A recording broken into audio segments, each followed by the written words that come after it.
Hi students, we are going to see about relations, the second exercise in our first lesson. So relations அப்படினு பாத்தீங்க அப்படினா A அப்படின்ற ஒரு set, for example 1 2 3 and 4, and B என்ற இன்னொரு set, that is 1 4 9 and 16. So there are two sets and there must be some relation between these two sets. இந்த ரெண்டு செட்டுக்கும் நடுவுல ஏதோ ஒரு ரிலேஷன் இருக்கும். இப்போ பாத்தீங்கன்னா நீங்களே கிளியரா சொல்லலாம். 1 ஸ்கொயர் பண்ணா 1, 2 ஸ்கொயர் பண்ணா 4, and the 3 square is 9 and 4 square is 16. So there is a small relation between these two sets that is denoted as R is equal to 1, 1, and then 2, 4, and then 3, 9, and then 4, 16.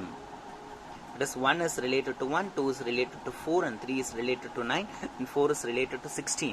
And we can say that the relation is nothing but y is equal to x square, where all the elements in A is x and all the elements in B is treated as y. So x க்கு பதிலா we can substitute these values 1, 2, 3, 4. When we substitute here means we can get the respective values as y. 1 substitute பண்ணா 1 வரும், 2 substitute பண்ணா 2 square 4 வரும், 3 substitute பண்ணா 3 square 9 வரும், and 4 square is 16. இது வரும் நமக்கு தெரிஞ்சிருச்சு. அப்ப we can conclude that this is a relation அப்படினு சொல்லிட்டு சொல்லலாம். இன்னொன்னு, this relation can be denoted as represented in four types. First type பாத்தீங்க அப்படினா வந்து இது மாதிரி denote பண்ணலாம், represent பண்ணலாம். That is nothing but set of ordered pairs. பாயிண்டா எழுதுறது தான் நம்ம வந்து set of ordered pairs னு சொல்றோம். Ordered pairs அப்படினு சொல்லலாம். Second, we can draw it as arrow diagram. We can draw it as arrow diagram. என்னன்னா வந்து இந்த செட் அப்படியே first வந்து we have to write down, draw a ellipse or some round shape like this. This is the first set A and this is the second set B. So A ல இருக்கக்கூடிய செட்ல இருக்கக்கூடிய எல்லா எலிமெண்ட்ஸும் எழுதிடணும். இதுல 1 2 3 4 and B ல இருக்கக்கூடிய elements எல்லாம் எழுதணும் 1 4 9 16. and இந்த ரிலேஷன் பாத்தீங்கன்னா உங்களுக்கு தெரியும் என்னன்னா x ஸ்கொயர் இது. அப்ப 1 ஸ்கொயர் பண்ணா 1 க்கு போகும். So 1 is moves to 1, 2 tends to 4, and 3 is related to 9, and 4 is related to 16. So இந்த மாதிரி வரையறதுக்கு பேரு we can name it as arrow diagram. And then the third type representation of relation is nothing but table. ஒரு table மாதிரி நம்ம வரையலாம். nothing, a small இப்படி ஒரு table போட்டுட்டு x y. So x ல இருக்கக்கூடிய எலிமெண்ட்ஸ்லாம் nothing but என்னது 1 2 3 and 4. 1 is related to 1. அப்படிதானே பார்த்திருக்கோம். ஸ்கொயர் டேர்ம்ல 1 is related to 1 and 2 is related to 4 and 3 is related to 9 and 4 is related to 16. So இத மாதிரி டேபிள் மாதிரியும் நம்ம எழுதலாம். Then fourth one, it is a graph.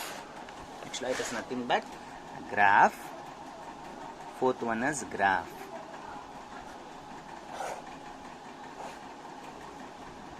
Zero and x-axis, and this is taken as y-axis.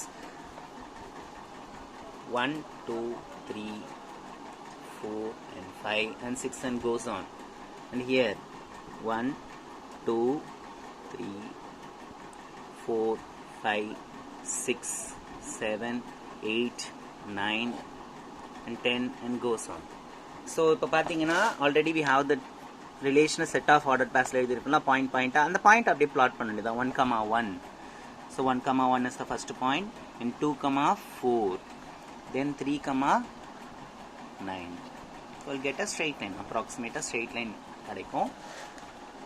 So this is the representation of relation as graph. அப்ப relation that nothing but ஒரு ரெண்டு செட்டுக்கு நடுவுல இருக்கக்கூடிய some relation. அந்த relation வந்து நாலு விதமா நம்ம மென்ஷன் பண்ணலாம். set of ordered pairs, arrow diagram, table, and then graph. நாலு விதமா இது பண்ணலாம். அடுத்தது வந்து இன்னொரு முக்கியமான விஷயம் பாத்தீங்க அப்படின்னா வந்து இப்போ எக்ஸாம்பிளுக்கு A is equal to 1 2 3 ன்னு வச்சுக்கோங்க, and then B is equal to 3 5 வச்சுக்கோங்க. A cross B கண்டுபிடிக்கிறோம்னு வச்சுங்க. நம்ம ஃபர்ஸ்ட் எக்ஸசைஸ்ல பார்த்துருக்கோம் இல்லையா, 1 3 1 5 2 3 2 5 3 3 then 3 5. So A cross B இது ஜென்ரலாக கண்டுபிடிச்சி வச்சுருக்கோம். ஒரு ரிலேஷன் கொடுக்குறாங்க. எக்ஸாம்பிளுக்கு சம் ரிலேஷன் இஸ் கிவன் 1,3 3,3 2,3 அப்படின்னு கொடுத்துருக்காங்கன்னு வச்சுக்கோ. இந்த ரிலேஷனில் இருக்கக்கூடிய எலிமெண்ட்ஸ்லாம் பாருங்கள். 1 3க்கு வந்து ரிலேட்டடாக இருக்குது, 3 3க்கு இருக்குது, 2 3க்கு இருக்குது. நம்ம என்ன செக் பண்ணோம்னா இந்த ரிலேஷன் அவங்க கொடுக்குறாங்க இல்லையா, அது எப்போவுமே இந்த A cross Bயோட சப்செட்டாக தான் இருக்கணும். இந்த A cross Bயில் அது இருக்கணும். இப்போ 1,3 இருக்குது, 3,3 A cross Bயில் இருக்குது, 2,3 A cross Bயில் இருக்குது. அப்போ திஸ் இஸ் ரிலேஷன் அக்செப்டட். இப்போ ஃபார் எக்ஸாம்பிள் இன்னொரு ரிலேஷன் கொடுக்குறாங்க.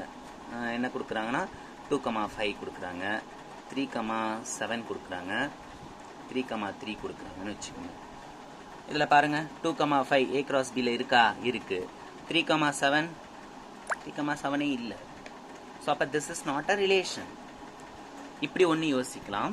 இல்லைனா வந்து நம்ம இன்னொன்று என்ன பார்க்கலாம்னா, இப்போ 3 7 தெரிஞ்சிடுச்சு உங்களுக்கு. 3னா இப்போ எதை குறிக்குது? இது ஃபஸ்ட் எலிமெண்ட்டில் இருக்கிறது, ஃபஸ்ட்டு இருக்கக்கூடிய செட்டில். 7ன்றது செகண்ட் செட்டில் இருக்கிறது.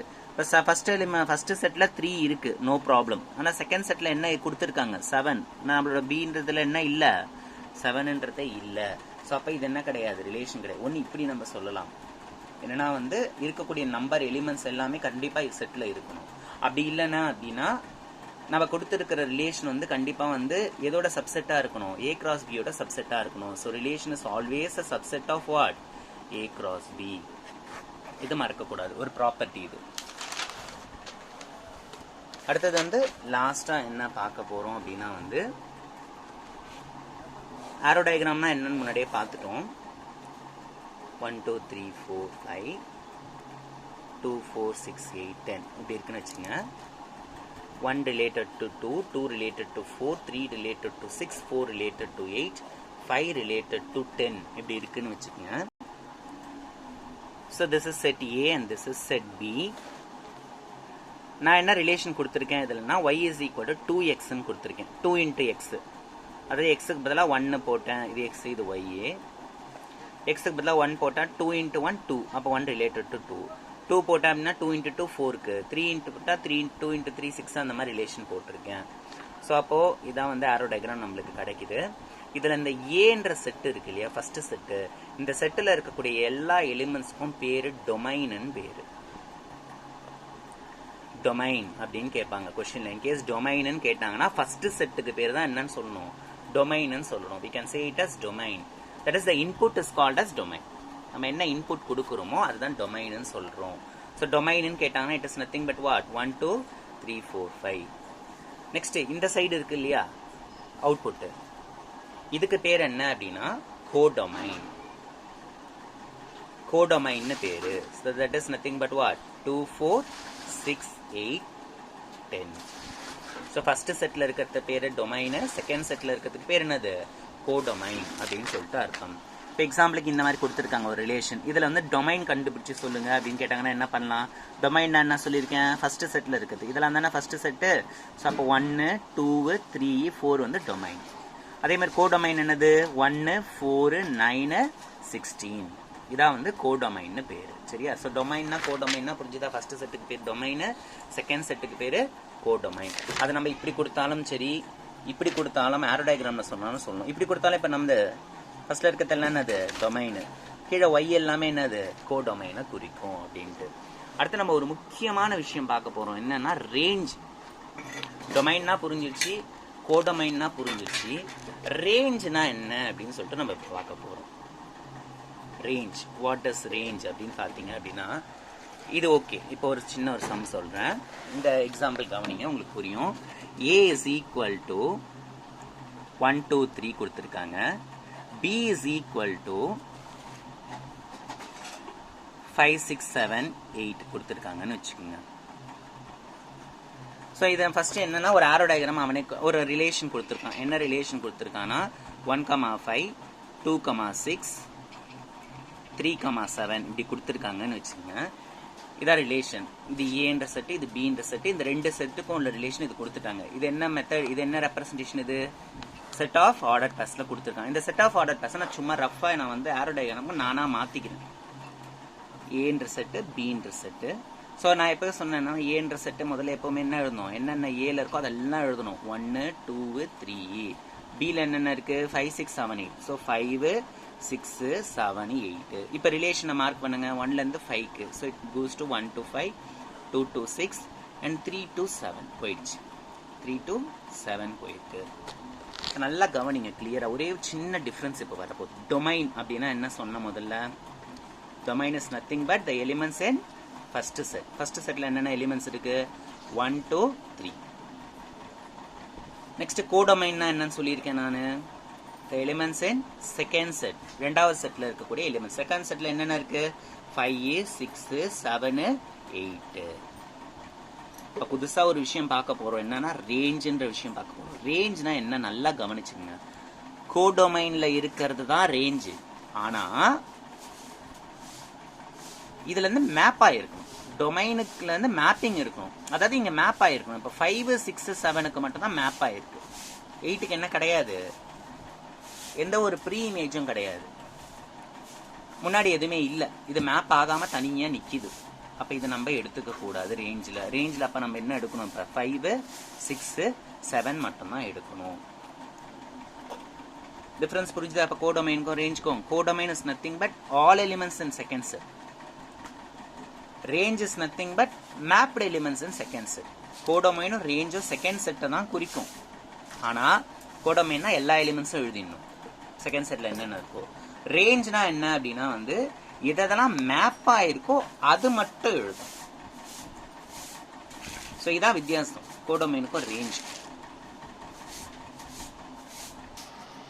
ஸோ இது நம்ம புக்கில் இருக்கக்கூடிய மேத்தமெட்டிக்கல் டெஃபினிஷன் பார்த்தீங்கன்னா இப்போ ரிலேஷன்னா என்ன சொல்கிறாங்கன்னு பார்த்துங்க let A and B be two any two non empty sets ஏன்றது பின்றது ரெண்டு set A relation R from A to B is a subset of relation இருக்குன்னு சொல்லலாம் எப்போ சொல்லலாம்னா அந்த ரிலேஷன் வந்து எதுக்கு சப்செட்டாக இருக்கணுமா ஏ கிராஸ் பிக்கு சப்செட்டாக இருக்கணும் so satisfying some specified conditions இது ரொம்ப முக்கியம் ஏ கிராஸ் பிக்கு இதுவாக இருக்கணும் அடுத்தது டொமைன் பார்த்தீங்க அப்படின்னா டொமைன்னா என்ன அப்படின்னா x belongs to what A என்ற ஃபர்ஸ்ட் செட்டில் இருக்கணும் அடுத்தது கோடொமைன்னா என்னது பி செட் ஃபுல்லாக நெக்ஸ்ட் ரேஞ்ச்னா என்னது y பிலாங்ஸ் டு பி கண்டிப்பாக என்ன இருக்கணும் x is equal x belongs to A அதாவது வந்து ஏதோ ஒரு மேப்பிங் இருக்கணும் அப்படின்னு அர்த்தம் ஓகேங்களா